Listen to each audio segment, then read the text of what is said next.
والسلام علی من لا نبی بعدہ اما بعد۔ میرے بھائیوں، دوستوں، بزرگوں اور عزیزوں، اس وقت میں جو کچھ حالات پیش آ رہے ہیں اور جن حالات سے اس وقت میں امت گزر رہی ہے، بہت ہی زیادہ نازک حالات ہیں۔ خاص طور سے دین کو لے کر اور دین کی محنت کرنے والوں کو لے کر جو پروپیگنڈا اور جو افواہیں اور جس طرح سے بدنام کیا جا رہا ہے، میرے خیال سے اس پوری صدی میں ایسا کبھی نہیں ہوا ہوگا۔ لیکن خیر، جو بھی ہوا، اس سے پہلے بھی میں نے کچھ دنوں پہلے ایک ویڈیو بنائی تھی، اس میں نے بات کہی تھی کہ اس مشکل ترین حالات میں اللہ کی طرف سے جو فیصلے آئے ہوئے ہیں، ان حالات میں ہمیں کیا کرنا ہے۔ ہماری شریعت، ہمارا دین، ہمارا مذہب، ہمارے نبی صلی اللہ علیہ وسلم نے ہمیں کیا تعلیم دی ہے۔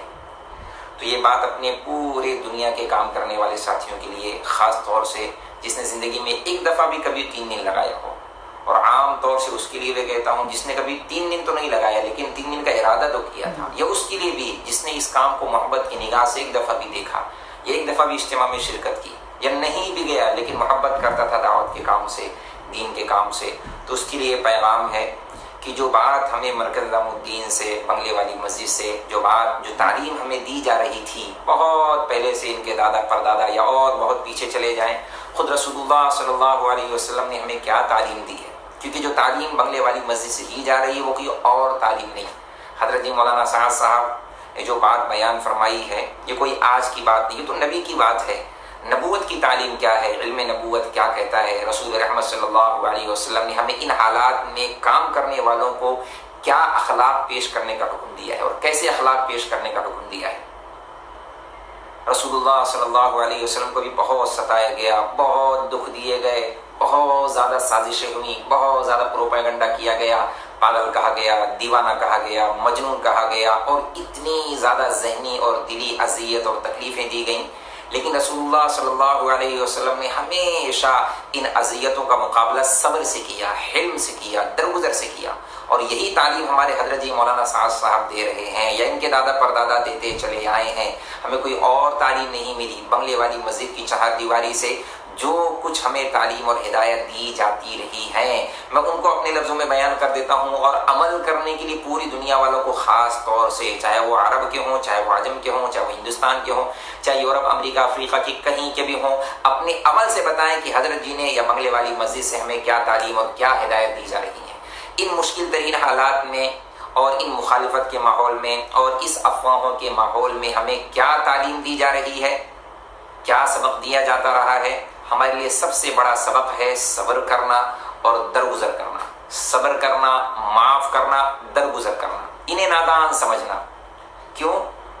کیونکہ نبوت کے علم کا جو خلاصہ اگر بنے گا، نبوت کی بڑی صفات میں سب سے بڑی صفت، ساری ہی صفت بڑی کمال کی ہیں، لیکن بڑی صفات میں ایک جو صفت آتی ہے، علم ہے، تحمل ہے، بردباری ہے، برداشت ہے، صبر کرنا ہے، جھیل جانا ہے، پی جانا ہے، سارے غم کو سینے کے اندر دفن کر دینا ہے۔ یہ نبی کے ساتھ خود ہوا ہے اور بہت زیادہ ہوا ہے، بہت زیادہ ہوا۔ دکھ تو ہوتا ہے، جذبات مجروح ہوتے ہیں اور دل ٹوٹ جاتا ہے، چور چور ہو جاتا ہے، لیکن اس کے باوجود بھی نبوت والا علم یہ غالب ہوتا ہے، جذبات پر علم غالب ہوتا ہے، جذبات پر حلم غالب ہوتا ہے کہ اللہ کا حکم کیا ہے اور نبی کا پیغام کیا ہے۔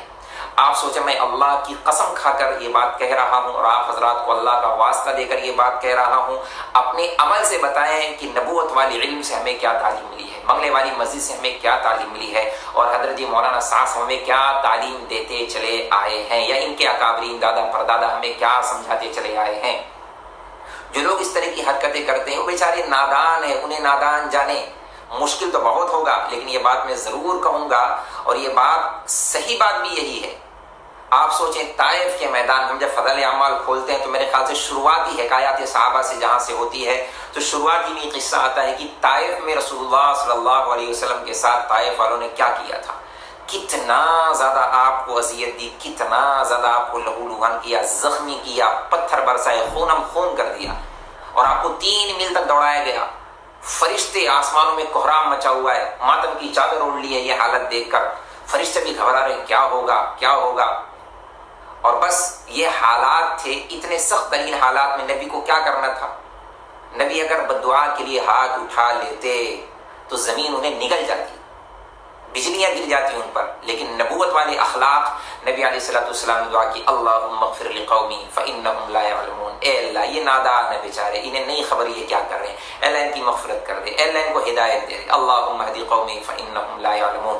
اللہ ان کو ہدایت دے دے. ان مارنے والوں کے لیے، ان زخم دینے والوں کے لیے ہدایت کی دعا کی ہے. کتنا بڑا جگر ہوگا. تو یہ جگر گردے کی بات ہے. اگر آپ نبی پر ایمان رکھتے ہیں، میں اور آپ نبی پر، ہم ساری ہی لوگ نبی پر ایمان رکھتے ہیں اور نبوت والے علم پر اور نبوت والے حلم پر ایمان رکھتے ہیں، نبوت والی صفات پر ایمان رکھتے ہیں، تو ہمیں بھی ایمان کا تقاضا یہ ہے کہ ہم نبوت والی اس صفت کو اختیار کریں، کوئی اس عمل کو اختیار کریں. ان نادانوں کے خلاف بھی ہدایت کی دعا کریں اور خاص طور سے دعا کریں. انہیں نادان جانے کہ بیچارے نادانی میں کر گئے، انہوں نے بہت زیادہ بدنام کیا، بہت زیادہ پروپیگنڈا کیا، یہ بیچارے نادان ہیں. انہیں نادان جان کر ان ایک جملہ بھی بددعا کا ہرگز نہ نکالیں، ہرگز نہ نکالیں. رمضان کا مہینہ ہے، یہ اللہ کی طرف سے فیصلہ کن مہینہ ہے. اس مہینے میں اللہ رب العزت نے بڑے بڑے فیصلے فرمائے ہیں، بڑے بڑے آسمانی فیصلے فرمائے ہیں. تو اس وقت میں اللہ کی طرف سے جو صحیح فیصلہ کروانا ہے وہ ان نادانوں کے لیے، ساری دنیا والوں کے لیے ہدایت کے فیصلے کروانے ہیں کہ ہر کام کرنے والا ساتھی اور ہر دنیا کا مسلمان، اگر میری یہ بات پہنچ سکے، میں تو چاہتا ہوں دنیا کا ہر مسلمان یہ بات سنے.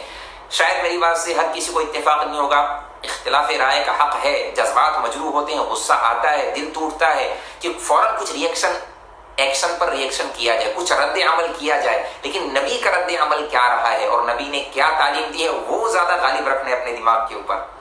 ہمیں کوئی غلط کام نہیں کرنا ہے، کوئی غلط اقدام نہیں اٹھانا، کوئی غلط کام نہیں کرنا ہے. ہمیں تو بس ہاتھ اٹھا کر کے دعا کرنی ہے. احد کے میدان میں رسول اللہ صلی اللہ علیہ وسلم کے ساتھ کیا کیا گیا؟ آپ کے دندان مبارک شہید ہوئے، آپ کو زخمی کیا گیا، لہو لہان کیا گیا. صحابہ نے کہا یا رسول اللہ اٹھائیں، ہاتھ اٹھائیں بددعا کے لیے. جب رسول اللہ نے ہاتھ اٹھائے تو صحابہ نے سمجھے بس اب تو کام ہو گیا، بس اب تو اللہ کی مدد آ گئی. لیکن رسول اللہ نے دعا کی.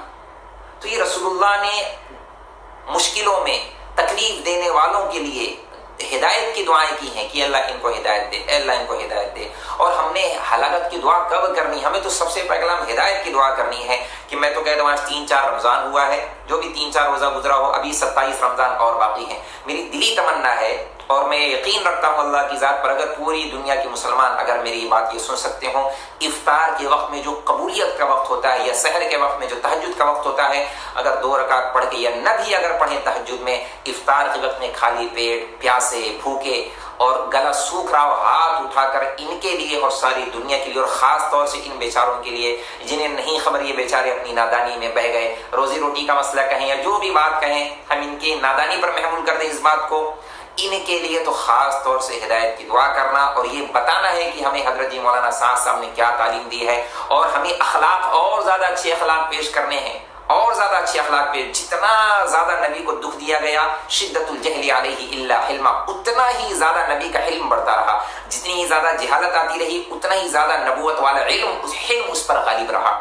تو ہم کام کرنے والے ساتھیوں کے لیے اور ساری دنیا کے مسلمانوں کے لیے یہ ایک پیغام ہے کہ بھئی پوری دنیا میں بسنے والے انسان، خاص طور سے جنہوں نے ان افواہوں کا بازار گرم کیا، میں تو کہتا ہوں ان کا نام لے لے کر کے، ان کے بچوں کا، ان کی نسلوں کا، سب کا نام لے لے کر کے ایک دفعہ ایسا کر کے دیکھیں کتنا مشکل وقت ہوگا اور کتنی مشکل حالات ہوں گے، کتنا دل پر بوجھ ہوگا کہ ان کے لیے ہدایت کی دعا کرنا. دل تو یہ کرتا ہے بددعا کریں، لیکن میری گزارش ہے نہیں، بددعا کا ایک جملہ نہ کہیں، ہدایت کی دعا کریں. ان کی ساری پریشانیوں سے ان کی نجات کے لیے دعا کریں. اللہ ان کی دنیا کی پریشانی بھی دور کرے اور آخرت کی بھی پریشانی دور کرے. مشکل ہوتی ہے، دل پر بوجھ آتا ہے. میں نے ایک مثال سے اس کو میں نے محسوس کیا ہے کہ میرے ایک بہت عزیز دوست تھے، انہوں نے جان بوجھ کے مجھے کلپ بھیجی کہ مفتی صاحب آپ یہ سنیں. حالانکہ میں سنتا نہیں ہوں، لیکن جب میں نے اس کلپ میں سنا تو اس بیچارے نادان نے حضرت جی مولانا سعد صاحب کو، امیر عالم شیخ الحدیث ولی کامل خانوادہ صدیق ابو بکر صدیق کے خاندان کا پھل، مولانا سعد صاحب کے بارے میں 2-4 جملے بیچارے نادان نے سعد کہا، سعد جاہل کہا، سعد کہا. تو دکھ تو بڑا ہو رہا تھا کہ اتنی زیادہ محبت ہے کہ صرف سعد نام سن کر آگے پیچھے مولانا نہیں لگایا یا خالی سعد کہتا تو دل جل رہا تھا. تو میں نے اندازہ کیا کہ یار صحابہ اس وقت میں صلح حدیبیہ کے موقع پر جب رسول اللہ صلی اللہ علیہ وسلم کے نام کے سامنے سے مشرکین نے یہ ڈیمانڈ لگائی تھی کہ نہیں، محمد رسول اللہ ہٹا کر محمد ابن عبداللہ لکھا جائے، رسول اللہ ہٹا کر محمد ابن عبداللہ لکھا جائے، تو صحابہ کو کتنا اذیت، کتنی دلی تکلیف پہنچی ہوگی، کتنا زیادہ دل دکھا ہوگا. کہ نہیں یا رسول اللہ یہ تو نہیں ہوگا، رسول اللہ کا نام تو نہیں ہٹے گا۔ حالانکہ ہم تو کچھ بھی محبت کا تو ہم کیا کہیں، ہم تو کہہ بھی نہیں سکتے، لیکن صحابہ جو نبی سے محبت کرتے تھے، صحابہ، ہم مولانا صاحب سے یا کسی اور اللہ والے سے جو بھی محبت کرتے ہیں، دلی محبت ہے، اور محبت کی وجہ ہے کہ ہمارے دین کے رہنما ہیں، پیشوا ہیں، ان کے ذریعے سے، ان کے خاندان سے، ان کی محنت، ان کی قربانیوں کی طفیل ہم تک دین پہنچا ہے، پوری دنیا میں دین پہنچا ہے۔ تو ایک محبت ہے، فطری محبت، ایک دلی لگاؤ ہے۔ لیکن صحابہ کو جو نبی سے محبت تھی اس کا تو کوئی مثال نہیں، کوئی بدل نہیں۔ تو صحابہ کو کتنا دکھ ہوا ہوگا کہ نہیں رسول اللہ تو نہیں ہٹائیں گے، لیکن اس کے باوجود نبی نے حکم دیا کہ نہیں رسول اللہ ہٹا کر چلو محمد بن عبداللہ لکھو۔ نبی نے خود نے اپنے ہاتھ سے پھر رسول اللہ مٹایا اور محمد بن عبداللہ لکھوایا۔